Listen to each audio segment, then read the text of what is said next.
में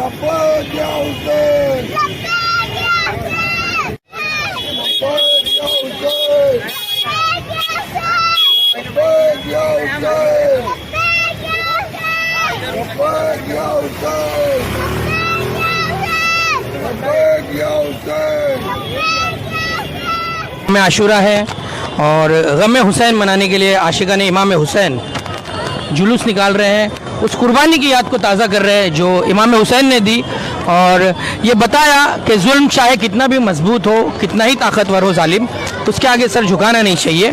और इस मौके की मुनासिबत से एक शेर हमें याद आ रहा है और वो शेर ये है, गुरूर टूट गया कोई मर्तबा न मिला, गुरूर टूट गया कोई मर्तबा न मिला, जफ़ा के बाद भी कुछ हासिल जफ़ा न मिला, सितम के बाद भी कुछ हासिल जफ़ा न मिला, सरे हुसैन मिला है यजीद को लेकिन, सरे हुसैन मिला है यजीद को लेकिन, शिकस्त ये है कि फिर भी झुका हुआ ना मिला। और हमारे साथ इस वक्त मौजूद है, यौम आशूरा का दिन है आज और मुहर्रम की 10वीं तारीख है।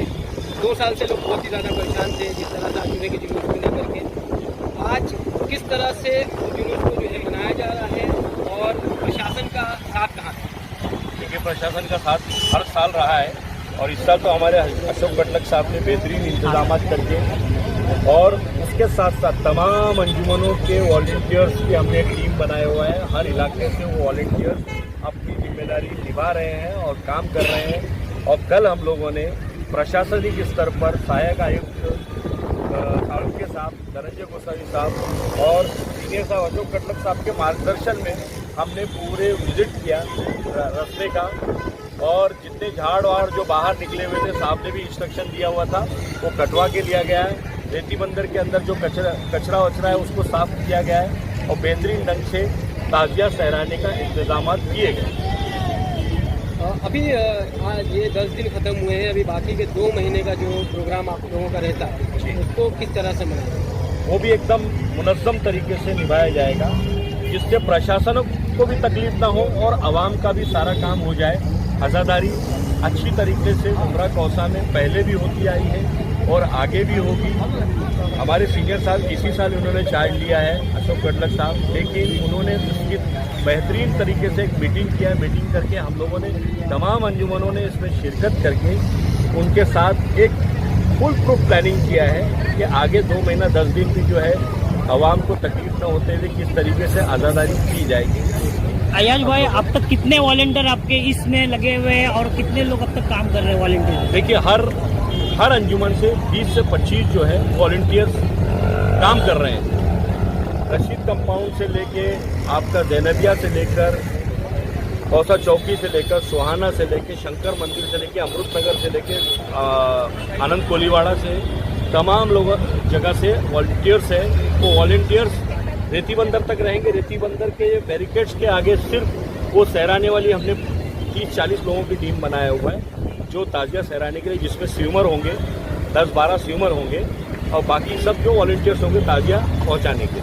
इससे ज़्यादा हमने अंदर आने के लिए क्राउड को मना किया। अंदर आशूरे का जुलूस मनाया जा रहा है। मनाया क्या जा रहा है, एक पैगाम है तमाम मुल्क के लिए। ये सिर्फ शियाई कौम नहीं इस मुहर्रम का जुलूस मनाती है। आप देखेंगे सभी गाँव के अंदर, चाहे यूपी हो, बिहार हो, हमारे हिंदू भाई भी बहुत इंसानियत के पैगाम को लेके इस आशूरे के जुलूस को मनाते हैं। ये एक पैगाम है कि हम रसूल अल्लाह के मानने वाले हैं। जब रसूल अल्लाह को हम मानते हैं, उनको नवासे का गम है।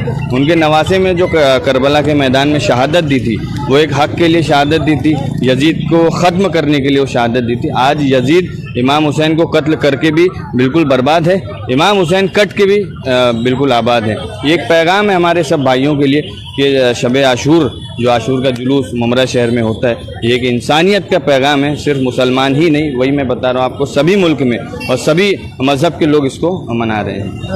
रिजवी साहब, जिस तरह के हालात इस वक्त हिंदुस्तान में आप देख रहे हैं कि तरह तरह से कुछ ऐसी कुव्वतें हैं जो मुसलमानों को बर्बाद करने पे तुली हुई है, उनका ख्वाब ही रहेगा इंशाल्लाह, क्योंकि इमाम हुसैन के चाहने वाले जब तक मौजूद है तो हर जालिम को जवाब करारा मिलता रहेगा, क्योंकि ये इमाम हुसैन की चलाई हुई रीत है। तो क्या पैगाम देंगे इन जालिमों को लेकर, क्योंकि देख रहे हैं कि इमाम हुसैन अलैहिस्सलाम का एक फरमान है, जुल्म के खिलाफ आप जितनी देर से उठेंगे आपको उतनी ज़्यादा कुर्बानियाँ देना। बिल्कुल बिल्कुल। लेकिन हम देख रहे हैं कि मौजूदा हालात में तरह तरह से रोज नए नए तरीके से मुसलमानों को उकसाने की कोशिश की जाती है, मजहब को लेकर, प्रॉफिट्स को लेकर, यानी कि रसूल पाक को लेकर गुस्ताखियाँ की जाती है। लेकिन देख रहे हैं कि एक तबका अभी भी ऐसा है जो औबे खरगोश में है। क्या मैसेज देंगे उनको? बिल्कुल, आप देखिए कि मुसलमान एक ऐसी कौम है जो किसी से डरती नहीं है सिवाय अल्लाह और उसके रसूल से। तो बहरहाल ये हुकूमतें चाहे जितनी भी कोशिश कर लें, हम मुसलमान इमाम हुसैन के मानने वाले हैं, रसूल अल्लाह के चाहने वाले हैं और उसी मज़हब को फॉलो करते हैं जो हमको इस्लाम ने बताया है। तो ये जुल्मी ताकतें चाहे जितनी कोशिशें कर लें, चाहे किसी भी पार्टी, कोई भी पार्टी किसी भी मुल्क में किसी भी तरीके की अगर साजिशें करेंगी तो इंशाअल्लाह अल्लाह की तरफ से अजाब आएगा। और मुसलमान इस ऐसा कौम है, किसी से डरता नहीं। करबला मोहल्ला में जो 72 शोहदा थे, उनका जो एका था, उनका जो इत्तेहाद था, उसने साबित कर दिया कि हज़ारों की फौजें हो, चाहे दुश्मन कितना भी ताकतवर हो, हम उसको मात दे देंगे।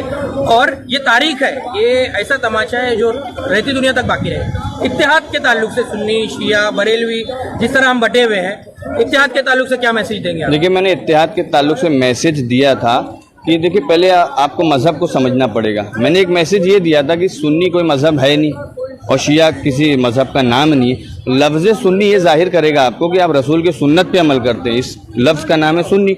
शिया लफ्ज़ इस बात की दलील देता है कि किसी को चाहना, अगर मैं रसूल का चाहने वाला हूँ तो मैं रसूल अल्लाह का शिया हूँ, मैं अली का चाहने वाला हूँ तो अली का शिया हूँ। इस तरीके से आप अगर माँ बाप को चाहेंगे, लफ्ज़ चाहना ये इस बात की दलील है कि शिया।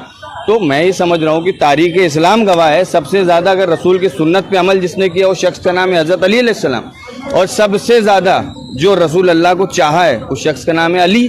तो ये सब फ़िरके हैं, ये दुनिया के मसाइल हैं।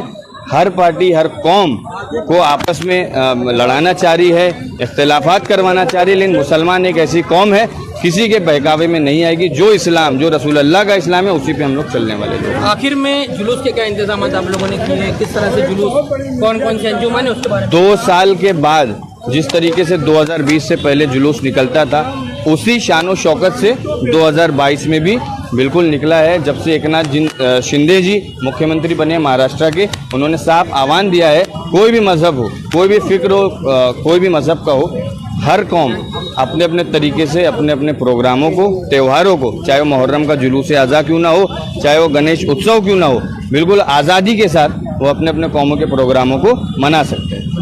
अकरी साहब भी हैं। तौसीफ साहब, हम आपसे भी, हमारे मीडिया बरादरान जानना चाह रहे हैं, ये जुलूस आशूरा क्यों निकला है, किसकी याद में निकला है?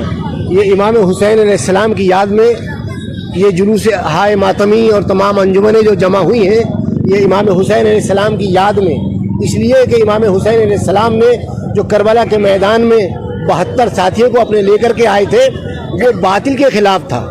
वो इंसानियत को असल में उसका मकसद ही इंसानियत को मिटा देना था। उसका मकसद जो है जुल्म करना था, ताकि दुनिया में अदल कायम ना हो, दुनिया में इंसाफ कायम ना हो। आज जो ये दुनिया में इंसाफ पाया जाता है, आज जो दुनिया में हक का बोलबाला है, ये इमाम हुसैन अलैहिस्सलाम की बदौलत है। इमाम हुसैन अलैहिस्सलाम अगर करबला के मैदान में अगर यजीद के हाथ के ऊपर बैत कर लेते तो ये समझिए क़यामत तक जुल्म के हाथ के ऊपर बैत हो जाती। याद है, इमाम हुसैन अलैहिस्सलाम ने करबला के मैदान में यजीद की बैत न करके क़यामत तक के यजीदियों का मुकाला कर दिया है। अज़ीज़ान गिरामी, तो ये जो अंजुमन हाय मातमी और तमाम जो लोग इमाम हुसैन अलैहिस्सलाम को पुकार रहे हैं, ये इसीलिए पुकार रहे हैं कि इमाम हुसैन अलैहिस्सलाम ने हक यूं समाई है वहदत हुसैन की, कसरत में यूं समाई है वहदत हुसैन की, हर दिल पे हो गई है हुकूमत हुसैन की। लब्बैक या हुसैन, लब्बैक या हुसैन। यकीनन हर दिल खतरों से दीने हक को बचाने के वास्ते, खतरों से दीने हक को बचाने के वास्ते, खतरों से दीन हक को बचाने के वास्ते काम आई थी कल भी हिकमत हुसैन की, और बदनाम हो रहा है जो दहशत के नाम पर इस्लाम को है फिर से जरूरत हुसैन।